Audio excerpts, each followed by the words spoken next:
রাধে রাধে, কেমন আছো তোমরা? দ্য গুন্ডু ফ্যামিলি চ্যানেলে আরেকটি নতুন ভিডিওতে তোমাদের সবাইকে স্বাগত জানাই। আজকে শুক্রবার আর এখন বাজে সকাল 5:30। আর রাস্তাটা দেখেছো এখনও কিন্তু অন্ধকার।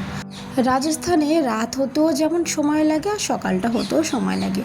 রাত্রি মোটামুটি এখনও 7:30টার দিকে হচ্ছে, আর সকালবেলায় দিনের আলো ফুটতে প্রায় ওই 6:30টার মতো বেজে যায়। আর আমার তো খুব সকালে উঠতে হয়, টিফিন করতে হয় বলে বাপি চলে গেছে। আজকে ওকে তাড়াতাড়ি যেতে হতো, ওই 6টার দিকে ও টিফিন নিয়ে চলে গেছে। এত অন্ধকার তো প্রিন্সকে এখনই ডাকবো না, আর একটু পরে ডাকবো। ততক্ষণ আমি একটুখানি এক্সারসাইজ করে নেবো। এখন বাজে সকাল 7:30। আর সকালবেলা তো আজকে আমি পুরো চাউমিনটা করে রেখেছিলাম টিফিনের জন্য, বাপি নিয়ে গেছিলো বললাম, আর একটুখানি রেখেছিলাম, সেটাই আমি একটুখানি গরম করে আবার প্রিন্সকে দিয়ে দিলাম। সঙ্গে দিয়ে দিলাম 2টো ফ্রোজেন পকোড়া আর কিছুটা চাউমিন। এখন প্রিন্স খেয়ে নিয়েছে। 11 কমপ্লিট। 11 কমপ্লিট। আচ্ছা তো ওখানে কি কত বলবো? বলবি I am complete 11 years old। I am 12 years old। হ্যাঁ, নাও আই এম 12 years। আসলে এই যে রোববার আসছে 22 তারিখ, এই দিন না প্রিন্সের জন্মদিন। প্রিন্স এবার 11 বছর কমপ্লিট করে 12 বছরে পা দেবে। আর প্রিন্সের যেহেতু স্কুল থাকবে না, রবিবার ছুটি থাকে, আবার শনিবারও ঈদের ছুটি থাকবে, তাই প্রিন্স আজকে স্কুলে চকলেট বাঁটবে। তাই আজকে স্কুলে পাঞ্জাবি পরে যাচ্ছে। আমি ক্লাস টিচারকে ফোন করে দিয়েছি, পারমিশনও নিয়ে নিয়েছি, তাতে আর কোনো অসুবিধা হবে না।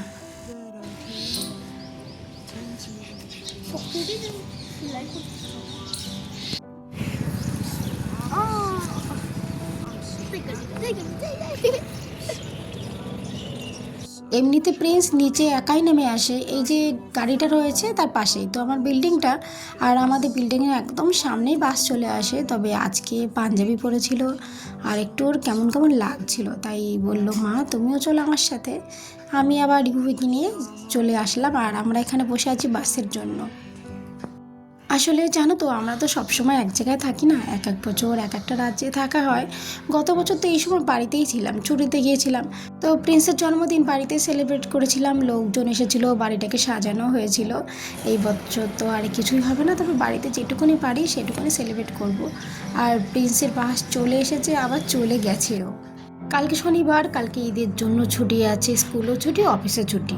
তার মানে কালকে বাপি বাড়ি থাকবে, আবার প্রিন্সও বাড়ি থাকবে, তো এক্সট্রা কাজ হবে না।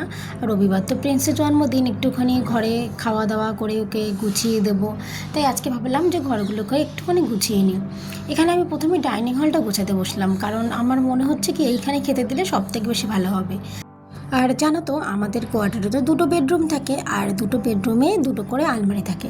সেখানে তো প্রতিদিনের জিনিসপত্র রেখে দিই। আর এই যে শীতকালের সোয়েটার আর বিভিন্ন ধরনের যে জামা কাপড়গুলো আছে, সেইগুলো আমি আবার ব্যাগে ভাঁজ করে সুন্দর করে প্যাকিং করে রেখে দিলাম। সামনের বছর আবার যখন শীতকাল হবে তখন বের করব। আজকে দুপুরবেলায় রান্না করলাম ফুলকপি দিয়ে, আলু দিয়ে রুই মাছের ঝোল। আর ফ্রিজে না একটুখানি কচু রাখা ছিল, সেটাকে একটুখানি বেটে আবার একটুখানি কালো জিরে ফোড়ন দিয়ে বেশি একটুখানি ভেজেও নিয়েছি। আর এই যে গরম পড়ে গেছে, আর আমাদের বাড়িতে এখন এই কাস্টার্ডটা ভীষণ সবাই ভালো খায়। গরমে একটু ঠান্ডা ঠান্ডা কাস্টার্ড তো সত্যিই ভালো লাগে। তবে কাস্টার্ডের মধ্যে যে বিভিন্ন ধরনের ফল দেওয়া হয়, আমার মনে হয় এতে তো ভীষণ উপকার হয়। আজকে আমি দিয়ে দিলাম একটুখানি আপেল, আর এখানে দিয়েছি একটুখানি আনার। আর ভাবছি ঘরে একটুখানি ফ্রুটি আছে, ফ্রিজে রাখা আছে, দুপুরবেলায় ফ্রুটিটা যখন কাটবো তখন একটুখানি উপর থেকে ছড়িয়ে দেবো। ও একটু ব্যানানাও আছে ঘরে, তারা একটু ব্যানানাও কেটে দিই। হ্যাঁ, না না, সকাল থেকে দাঁড়াবো কেন পাগল, আমি ঘরেই চলে গেছিলাম। তারপরে আবার তোর স্কুলে বাস দেখলাম এক্ষুনি, তাই ওই জন্য চলে আসলাম। আজকে আগে বল, আজকে পেপার কেমন হয়েছে? ভালো। ভালো হয়েছে। আর ম্যাম কি বলেছে আজকে স্কুলে এই ড্রেস আপ দেখে? এর সঙ্গে বুট পরতে মানায় না, কিন্তু তুই তো পরলি না জুতোটা। বলছে রাজকুমার। ম্যাম বলেছে রাজকুমারের মতো লাগছে। আর ব্যাগে চেন খোলা কেন? বাসের বন্ধুতে চকলেট দেওয়ার পরে ব্যাগের চেনটা আটকাসনি? আবার টিকা লাগিয়ে দিয়েছে কে? যে ম্যাম। ম্যাম ওই স্কুল থেকে টিকা লাগিয়ে দেয়। আয়ুষ্মান আজ তো রাজকুমার লাগ রে ও। ঠিক আছে চলো। আরে সবাইকে দিয়েছো চকলেট? সবাই কি বলেছে চকলেট খেয়ে? ভালোই বলেছে ম্যাম, তো দুটো দুটো করে নিয়েছে আমার থেকে শুরু। আর কার কাছে নেন? কোন ডাবলস? ডাবলস না, কি ক্লিয়ারসে যেগুলো কফি বাইট আছে না সেগুলো। ওই কোন ম্যাম দুটো করে নিয়েছে? নেহা ম্যাম, সব ম্যাম নিয়েছে। দুটো করে নিয়েছে? সব ম্যাম, এইটাই বেশি ভালো লাগে।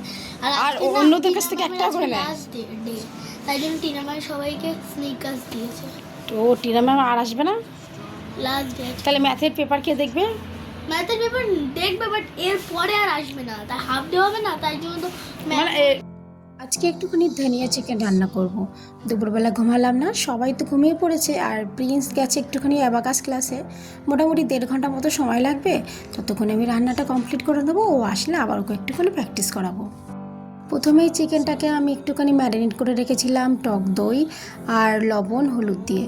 তারপরে আমি চিকেনটাকে একটুখানি ভেজে নিয়েছি, আর ভালো করে ভাজা হয়ে যাবার পর আদা রসুনের পেস্ট দিয়ে যে কষাচ্ছি।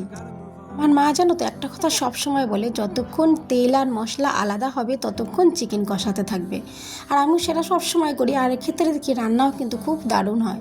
দেখো চিকেনটা থেকে যে তেল বেরিয়ে গেছে, মানে কষানো হয়ে গেছে। তারপর আমি মিক্সিতে একটুখানি ধনেপাতা আর কাঁচা লঙ্কা পেস্ট করেছিলাম, আর একটু লবণ দিয়েছিলাম, আর কিছুই না। তারপর সেই মিশ্রণটাকে দিয়ে দিলাম। এইবার এটাকে দিয়ে একটু সময় নিয়ে কষাতে হবে, যেহেতু ধনেপাতা দিয়েছি, আর ধনেপাতার মধ্যে তো একটুখানি জল থাকে, জলটা যাতে একটুখানি শুকিয়ে যায়। ওদিকে চিকেনটা না আমার বেশ ভালো মতন কষানো হয়ে গেছে। আর এক পাশে আমি এই যে তড়কা প্যানটা আছে, এর মধ্যে দেখো একটু তেল দিয়ে জিরে ফোড়ন দিলাম, তারপর দিলাম শুকনো লঙ্কা, আর তারপরে না আমি এখানে বড় একটা রসুন কুচি কুচি করে নিয়েছি, মানে বেশি কুচি নিই, একটা বড় রসুনের কোয়াকে দুভাগ করেছি, সেটাকে এবার ফোড়ন দিয়ে দিলাম। একটা দারুণ গন্ধ বেরায় এই ফোড়নটা থেকে। এইবার যে চিকেনটা কষাচ্ছিলাম, দেখো কষানোও কিন্তু খুব দারুণ হয়েছে।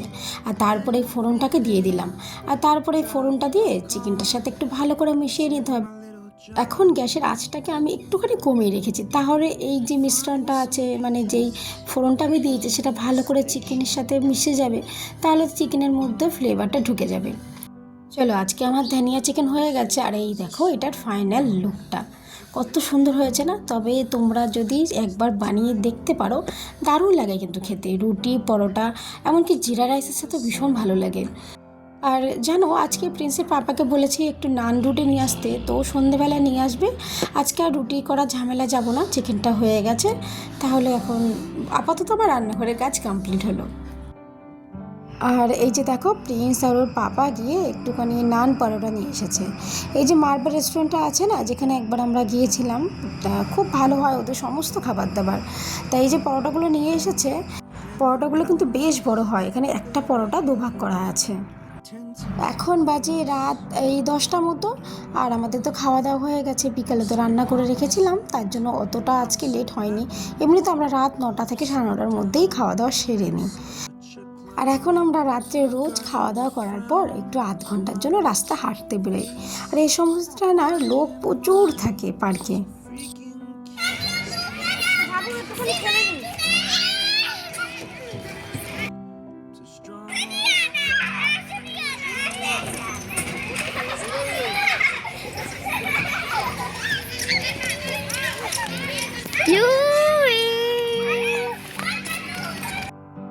একবার ভাবো তো, এখন বাজে রাত 10:30, কেউ বলবে পার্কে অগণিত মানুষের ভিড়।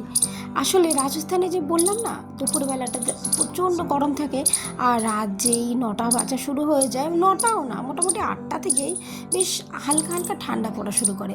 এটা থাকবে একদম ভোর 6টা 7টা পর্যন্ত। আর এই জন্য রাত্রিবেলা এত সুন্দর হাওয়া, তখন মোটামুটি ঘরের ওই এসি কিংবা কুলারে ঠান্ডা হাওয়ার থেকে বাইরের প্রাকৃতিক হাওয়াটা বেশি ভালো লাগে।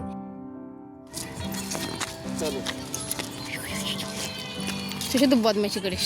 आ जाओ आ जाओ हाथ पकड़ो बेटा